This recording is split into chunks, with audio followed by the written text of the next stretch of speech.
E aí, pessoal? Então, vamos começar mais um módulo do curso de Astronomia, um Universo Expansão, agora já falando a respeito das estrelas.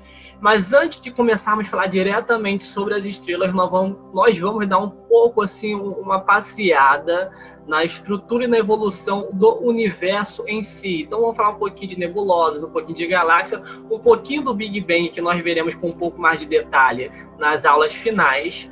E vamos falar a respeito da variação dos grupos de estrelas que existem e como elas morrem também, né? Como as estrelas chegam ao seu fim, e isso existe uma variação ali enorme, né? Dependendo ali do tamanho dessa estrela, de como ela foi formada ao longo da sua vida, o tempo que ela tem de vida, né? Que isso também pode variar. Então vamos começar a entender um pouquinho sobre o início das estrelas a partir do Big Bang. O Big Bang, ele surgiu, né, ele aconteceu há cerca de 13,7 bilhões de anos atrás. Vocês podem acabar encontrando valores um pouco diferentes desses nas suas pesquisas, como 13,8 bilhões de anos atrás, 14 bilhões de anos atrás, mas isso porque a gente não tem uma data certa para esse acontecimento, né? Então a gente existe ali uma aproximação, né? Então vou usar o termo 3,7 bilhões de anos atrás, foi como eu aprendi na faculdade, né? O mais usado. As estrelas surgiram, né, após o Big Bang cerca de 180 milhões de anos depois, ok?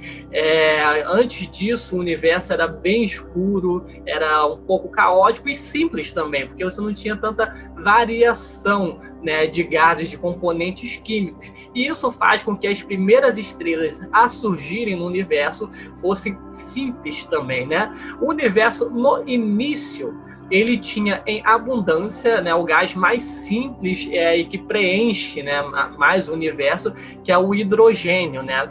E também um pouco de hélio. Esses dois gases foram formados logo no início ali do Big Bang, ok? Vocês verão isso com mais detalhe nas aulas sobre o Big Bang. Mas o que isso diz a respeito das estrelas? Então, essas estrelas, quando surgiram no início do universo, eram bem simples por conta que elas só tinham esses gases para alimentar elas.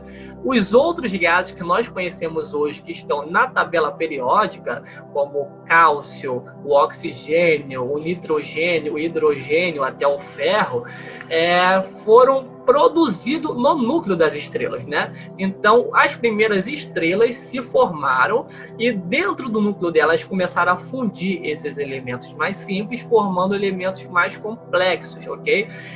E as estrelas mais massivas, as mais quentes ali, elas conseguiam fundir elementos cada vez mais pesados, e os elementos que ela não conseguia formar ao longo da sua fusão no tempo de vida, ela poderia formar na sua morte, na sua explosão, que é a supernova, que veremos com mais detalhes também.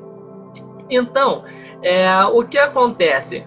Essas estrelas, as primeiras a surgirem no universo, foi catalogadas como estrelas de população 3. Isso porque existem 3 grupos, né, criados aí para selecionar essas estrelas.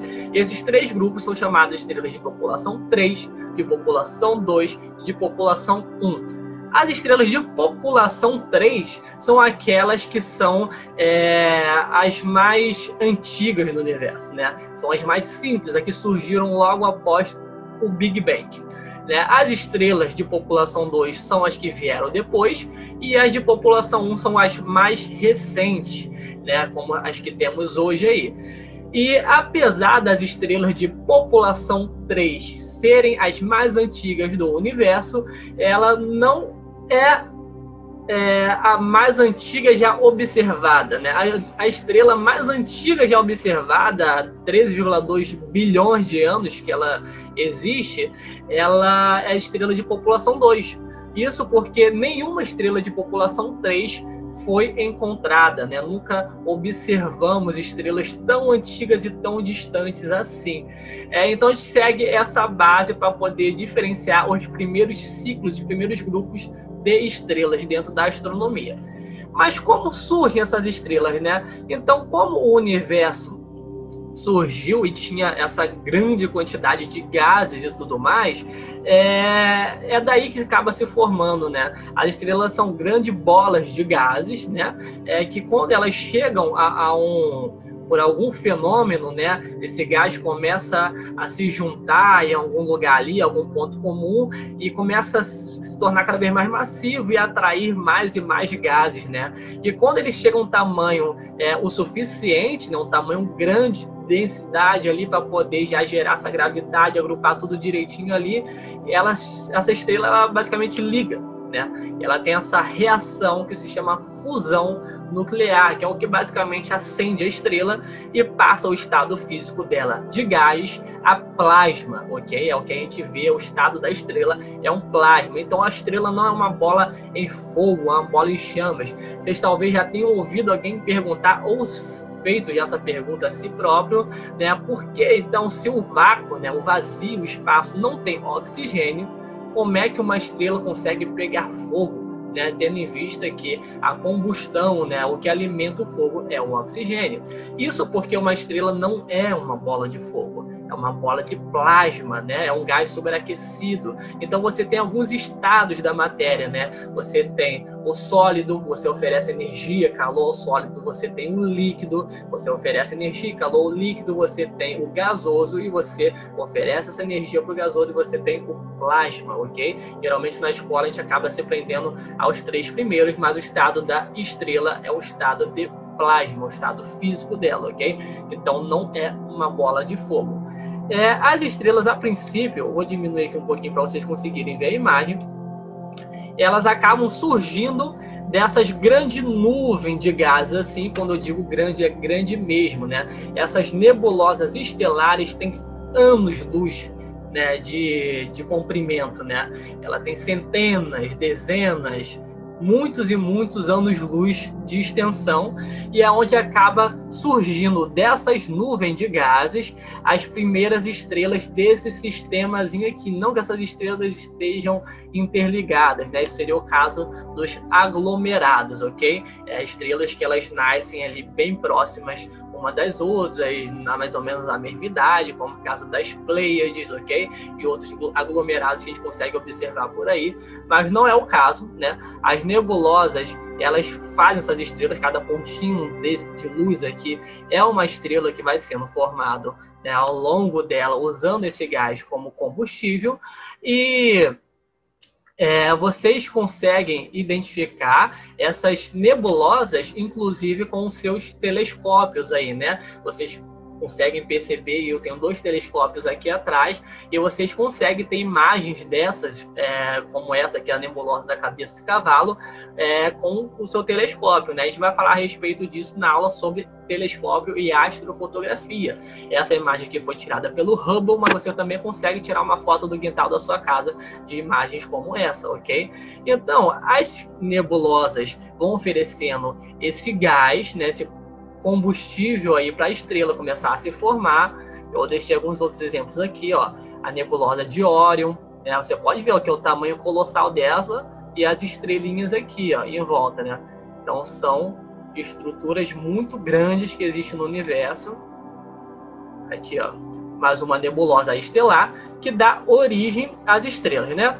Dando origem às estrelas, né? Dando esse primeiro ciclo, esse primeiro passo, a gente começa a entrar nesse ciclo, né, da estrela, que não é um ciclo tão linear assim, né? E tem algumas variações nesse meio do caminho. Então a gente começa aqui, ó. A gente surge na nebulosa, como eu expliquei ali, né? A nuvem de poeira, né? Quando isso daí começa a condensar no único ponto ali, esse fenômeno, até formar um glóbulo, né? Onde já começou a juntar muita matéria ali, o que vai surgir, né, uma estrela quando tiver massa ali, matéria o suficiente para poder se transformar numa protoestrela, né? A protoestrela é como se ela fosse um processo embrionário, né, da estrela, né, onde ela pode se tornar uma estrela a partir do momento que ela tenha massa suficiente para isso, densidade, né, no caso também, ela como se fosse um feto, né, de uma estrela ali. Ela está começando a produção dela ali naquele momento para decidir que estrela ela irá se tornar, né? Nesse caso aqui, a gente pode ver a anã marrom. E o ciclo da anã marrom, ela se interrompe aqui mesmo, né? Existe uma discussão se a anã marrom se é considerado uma estrela ou não. Isso porque ela é considerada uma estrela abortada, né? Ela é uma estrela que não deu certo, ela tentou e não conseguiu atingir os requisitos mínimos para se tornar uma estrela, mesmo que pequena o suficiente. Ela não deu certo, não conseguiu ligar a fusão nuclear dela, então é uma estrela apagada, não emite brilho ali, a gente não consegue tantos detalhes dela assim, porque elas são pequenas e não produzem, né, essa iluminação aí, que é o caso da fusão nuclear. Então ela é um aborto de estrela, ela não deu certo. Já as estrelas que conseguem nascer e que conseguem dar sequência a esse processo, a se tornar de fato uma estrela, são as estrelas de sequência principal, que é, no caso, o nosso Sol, né? Não só o nosso Sol, mas basicamente todas as estrelas passam a maior parte da sua vida nesse estágio de sequência principal. Então, o Sol teve esse processo aqui de uma nebulosa, deve virar uma protoestrela, e ele deu certo, conseguiu ligar a fusão nuclear dele e conseguiu entrar nesse estado onde já pode chamar de estrela, né? Esse estado de sequência principal é onde o Sol vai passar a maior parte do tempo da vida dele. O Sol hoje é uma estrela ali que está na metade da sua vida, né, com 5 bilhões de anos. O Sol vai conseguir viver por mais 5 bilhões de anos, totalizando 10 bilhões de anos, onde ele vai passar a maior parte desse tempo dentro desse estágio aqui de sequência principal. E o que acontece dentro desse estágio da sequência principal? A fusão nuclear. O que acontece na fusão nuclear, né? Tem que saber diferenciar o que é a fusão nuclear e o que é a fissão nuclear. Isso existe uma diferença, uma separação ali, ok? Na fusão nuclear, lembra os primeiros átomos que a gente tinha ali no início do universo? O hidrogênio como principal, né? A gente tem o hidrogênio como principal até hoje para poder formar essas estrelas mais complexas. Então, esses átomos de hidrogênio eram comprimidos ali, prensados um contra o outro ali, até o momento que eles se fundissem. Eles fundiam seu núcleo, tornando assim um elemento um pouco mais pesado e dando origem a um novo elemento, né? Então você pega os átomos de hidrogênio, começa a prensar um contra o outro e você tem um átomo de hélio, né? E nesse processo de fusão, você acaba liberando muita energia, né? E é basicamente o que acende, né, essa estrela, né? Esse processo de estar esmagando os átomos um contra o outro, liberando energia e fundindo, trazendo novos elementos para o nosso universo. Estrelas muito pequenas, como o Sol, o caso, sim, o Sol é uma estrela considerada anã, uma estrela muito pequena. Eles não têm um tamanho, uma temperatura tão alta ali para poder fundir elementos muito pesados. Então, o ciclo do Sol ali, de fusão, vai ficar nisso, né? Hidrogênio, funde, hélio. Ele não vai conseguir fundir mais que carbono, né? Que é o que vai sobrar do Sol quando ele morrer. Isso porque o Sol tem essa limitação, o que não é o caso de outros tipos de estrela que a gente já vai falar. Deixa eu só explicar para vocês o que é fissão nuclear, para vocês não confundirem. Fissão nuclear é aquele processo que acontece dentro da bomba atômica, né? A bomba nuclear, e nas usinas nucleares, né? No caso, basicamente o contrário da fusão nuclear. Você vai pegar um nêutron e esse nêutron vai bater contra um átomo e você vai basicamente separar, né? Você vai causar a separação do núcleo do átomo e esses outros nêutrons vão bater em outros átomos próximos que vão separar também, liberando cada vez mais, e esse processo de reação em cadeia libera muita energia. No caso das bombas atômicas, é um processo descontrolado, né? É uma reação em cadeia, um efeito sinuca, é por isso que explode daquela maneira. Já nas usinas, é um efeito controlado, por isso que não dá esse problema. Tirando Chernobyl, que foi um caso à parte. Mas não explode por conta de ser um processo controlado. Isso são bombas nucleares. As bombas termonucleares usam esse processo que acontece nas estrelas, ok? Eles usam o processo de fusão. Talvez você já tenha ouvido falar em bombas termonucleares, ou bomba de hidrogênio, bomba H, ou Tsar Bomb, também usado pela União Soviética, usado entre aspas, né, foi testado ali durante a época da Guerra Fria, mas nunca chegou a ser usado em batalha. E eles usam esse processo de fusão nuclear, que nesse momento, até esse momento, não tem uma utilidade para a gente, assim como a fissão nuclear. A gente não consegue usar como uma forma de energia, não consegue controlar muito bem esse processo de energia aí, né, muito grande que acontece dentro das estrelas. Então, basicamente, a grande parte das estrelas do universo são essas parecidas com o Sol, ou até menores que o Sol. Essas são as estrelas mais abundantes do universo. Isso é bom para ela porque elas vivem durante muito, muito tempo. Porque no processo de vida das estrelas, obesidade mata. Isso significa que estrelas muito massivas, estrelas muito grandes, vivem menos porque elas queimam seu material mais rápido. Então, estrelas de sequência principal igual ao Sol e menor que eles conseguem queimar tranquilamente e viver durante dezenas, centenas de bilhões de anos, possivelmente trilhões de anos, porque a gente não tem uma resposta concreta para isso, porque o nosso universo só tem 13,7 bilhões de anos, mas é possível que uma estrela viva muito mais do que o universo tem de idade hoje, ok? Só o nosso universo já vai viver, só o nosso Sol já vai viver 10 bilhões de anos, né? Que é basicamente quase a idade do universo, né? Então, a maioria das estrelas estão, né, nessa escala, igual ao Sol, e muitas dessas estrelas também são sistemas estelares, né, binários, sistemas com mais de uma estrela ali, né, orbitando um ponto comum, basicamente orbitando uma outra, como é o caso da Alpha Centauri, né, que você tem a Alpha Centauri A, a Alpha Centauri B e a Próxima Centauri, né, essas estrelas ficam ali se orbitando, que inclusive são as estrelas mais próximas aqui da Terra, né, do nosso sistema solar, né, tirando o Sol, são as estrelas mais próximas, a 4,5 anos-luz de distância, e também estrela como Sirius A e Sirius B, né, são estrelas que estão ali coladinhas, Eta Carinae A, Eta Carinae B, são estrelas binárias, isso também acontece, muito comum no universo acontecer. Uma outra variação que pode acontecer de estrela nessa sequência principal, uma estrela se tornar muito massiva, muito grande, a ponto do Sol perto dela ser um pixel, ser uma cabecinha de alfinete se comparar o tamanho dessas estrelas muito, muito grande, como é o caso da VY Canis Majoris, como é o caso da Betelgeuse, como é o caso da estrela Antares, e hoje aqui temos como maior, assim, né, ainda tem uma variação, a gente descobre novas o tempo todo. Hoje a gente tem o Y Scut, né, como a dessas maiores, é uma gigante, super gigante vermelha.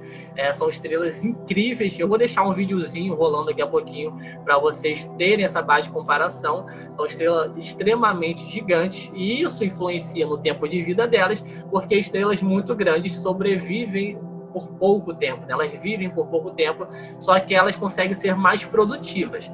Elas acabam fundindo elementos a taxa muito mais rápida, né? Porém, uma variedade maior de elementos, né? Então, todos esses elementos na tabela periódica que nós conhecemos hoje vêm das estrelas, né? As estrelas são as grandes funcionárias ali, as grandes operárias do universo que fazem acontecer, né? Senão o universo seria chato, o universo seria parado, escuro, não teria uma variação de elemento, morreria no hidrogênio e no hélio. As estrelas que não deixam isso acontecer, as estrelas que dão origem a isso tudo, ok? Dando origem a esses novos elementos químicos que nós conhecemos na tabela periódica.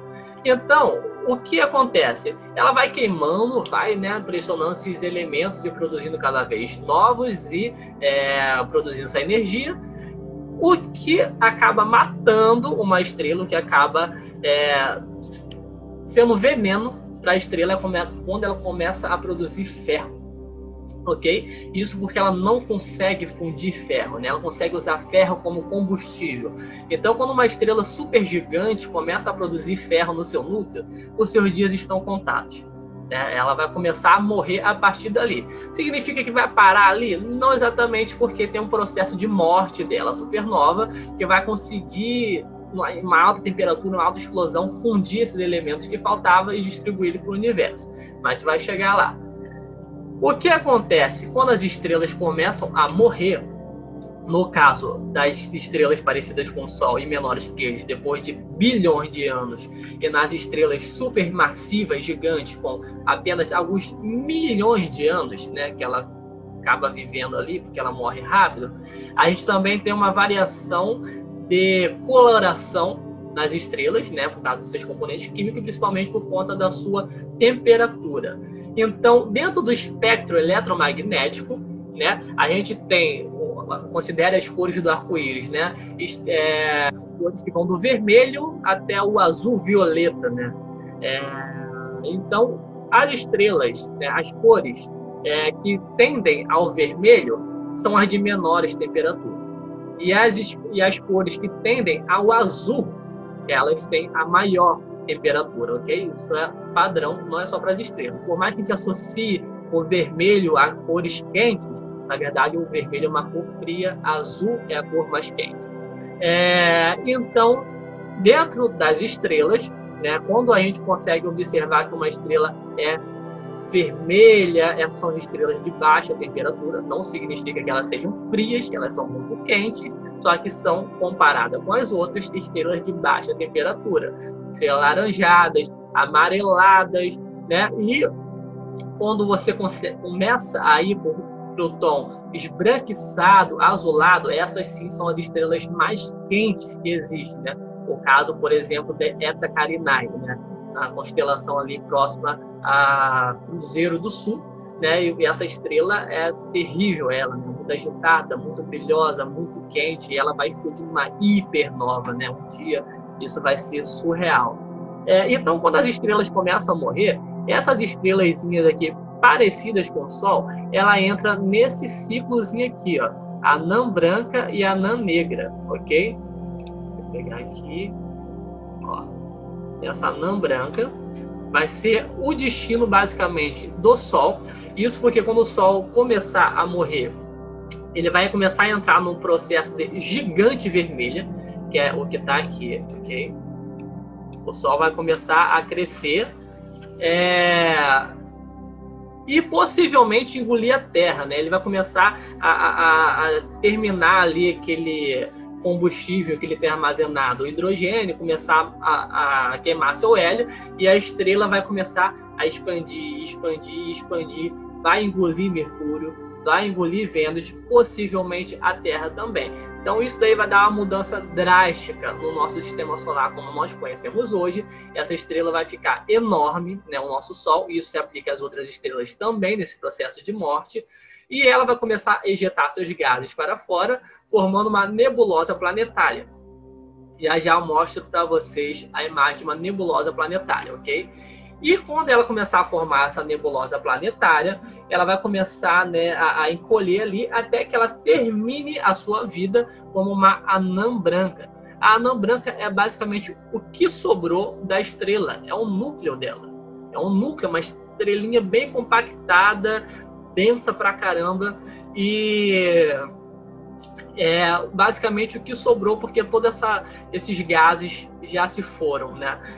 Então ela continua um processozinho ali, não igual à estrela, né? Mas ela continua brilhando por um bom tempo ainda, né? Continua acesa por conta dessa energia armazenada. No caso do nosso Sol será uma anã branca de carbono, ok? Isso pode variar dependendo da estrela. E ao longo dos bilhões de anos aí, essa estrela irá se tornar uma anã negra, ok? Que é basicamente o que vai sobrar dela, só que não emitindo mais essa luz, essa energia. Uma curiosidade é que esse processo ainda não aconteceu, a gente não observou ele no universo, tá? Esse é um processo que demora muito tempo para acontecer, e o nosso universo é relativamente novo. Então a gente não consegue detectar a anã negra, no universo hoje, porque o universo ainda é muito novo. Então o Sol terá esse desfecho, ok? Que não é o desfecho mais surpreendente que existe para uma estrela. Isso fica por conta dessa outra linhazinha aqui, que é o caso de estrelas supermassivas, são estrelas enormes, né, como aquelas que eu citei, o Y Scuti, Eta Carinae, Betelgeuse, Antares, Aldebaran. Essas são estrelas gigantescas que, no fim da sua vida, irá explodir numa supernova. A supernova é uma explosão violentíssima, né, das estrelas, que ela chegar no final dela vai se contrair e jogar tudo que ela tem para fora. E é uma explosão que leva tudo o que tem em volta, basicamente. Essa explosão consegue chegar a uma extensão de anos-luz também. Por exemplo, nós estaríamos em perigo se estrelas próximas a gente, né, próximas que eu digo, ali algumas poucas dezenas de anos-luz da gente, a gente estaria em perigo se alguma estrela dessa explodisse em supernova, porque conseguiria nos atingir. No caso de Alpha Centauri, né, que está ali próximo a gente, é uma estrela parecida com o Sol, mas se fosse uma estrela massiva, como Betelgeuse, por exemplo, se explodisse numa supernova, em 4 anos e meio, que a gente está à distância aqui, a gente já estaria ferrado. Né? Essa explosão conseguiria chegar até aqui. Né? Então é nessa explosão onde ela consegue espalhar esses novos elementos que ela fundiu ao longo de toda a sua vida pelo universo, né, deixando o universo com mais propriedade, né, para produzir materiais cada vez mais complexos. E a partir daí, o que ela vai dizer, o que vai sobrar dessa estrela é esses dois processos aqui.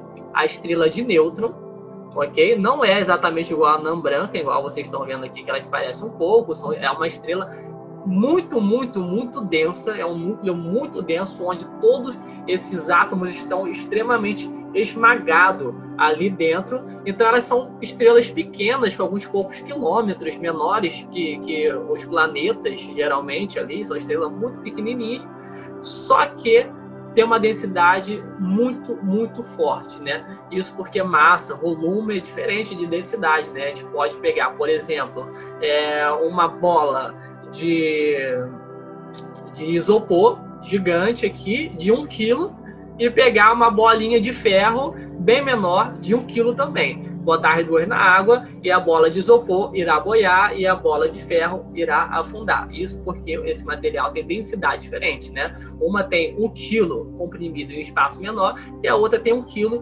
distribuído em um espaço muito maior. Um outro exemplo disso é se, por exemplo, se você deitar numa balança e ficar de pé numa balança, qual irá pesar mais? As duas. Não faz qualquer diferença. Isso porque a gente está medindo a sua massa, né, o seu peso. Só que, se eu chegar e deitar em cima de uma pessoa e ficar de pé em cima de uma pessoa, tem diferença, não tem? Né? A gente pode distribuir nosso peso em cima dela e ela não vai sentir tanto assim, ou eu posso localizar todo o meu peso no único ponto do corpo dela e isso vai machucar ela. Né? Então tem uma diferença, sim, quando a gente começa a falar sobre isso, e essas estrelas são muito densas, né? Elas distorcem um espaço muito grande, a gente vai ver um pouquinho disso na relatividade geral, e basicamente uma colherada, né,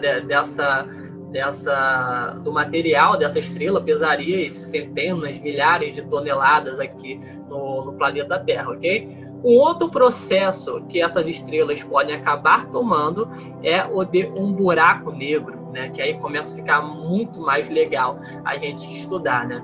Ela basicamente vai se apagar, e esses objetos são alguns dos mais misteriosos do universo, isso porque tudo que atravessa o seu horizonte de eventos é uma linha imaginária, né? Onde tudo ali vai começar a cair para dentro do buraco negro. Tudo o que passar dessa linha não volta mais, tá? É game over, não volta. E isso, inclusive, se aplica à luz. Então é por isso que um buraco negro não emite luz, um buraco negro não reflete luz, um buraco negro não interage com a luz, a gente não consegue enxergar eles porque ele não deixa a luz escapar, né? No caso aqui vocês conseguem me ver porque eu tenho uma lâmpada aqui que joga luz no meu rosto, né? Ela consegue refletir o meu rosto e a câmera gera aqui a minha imagem para vocês verem. Se eu apagar essa luz, por exemplo, ó, Olha como é que eu apaguei também, né? Vocês não conseguem ver meus olhos, vocês não conseguem ver minha boca, e isso porque eu não estou refletindo mais luz. No entanto, eu ligo a luz e eu consigo refletir ela, né? Essa luz consegue bater e voltar aos olhos de vocês. Os buracos negros, essa luz vai, mas ela não volta, ok? Nada volta de um buraco negro. Eu vou explicar um pouquinho mais a respeito do que é um buraco negro para vocês nos próximos slides.